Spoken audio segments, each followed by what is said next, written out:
You've got a great product and provide great service. Your customers love you and have given you great reviews. Look at all those 5 stars. You share them. There's nothing wrong with that, right? Well, there might be. Let's talk about reviews. Hi, my name is Bruce Walker, and you're watching BotSplash TV.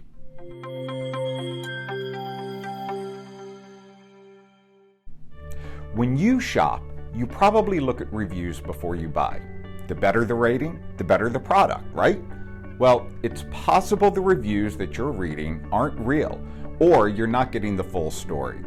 In March of 2022, the Consumer Financial Protection Bureau, or CFPB, issued policy guidance regarding potentially illegal practices related to consumer reviews. They stated that banks and financial companies cannot prohibit consumers from writing bad or honest reviews.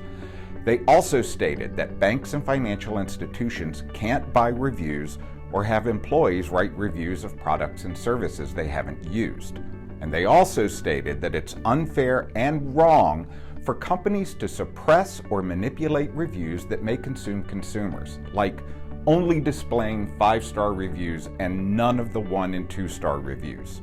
This follows from when the Federal Trade Commission put hundreds of businesses on notice in October of 2021 about fake reviews and other misleading endorsements.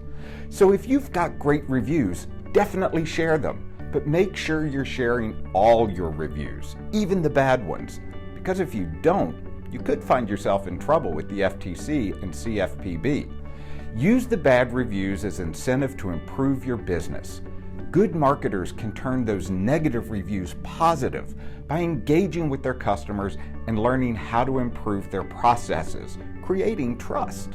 If you liked this video, click like and subscribe. If you didn't, that's okay too.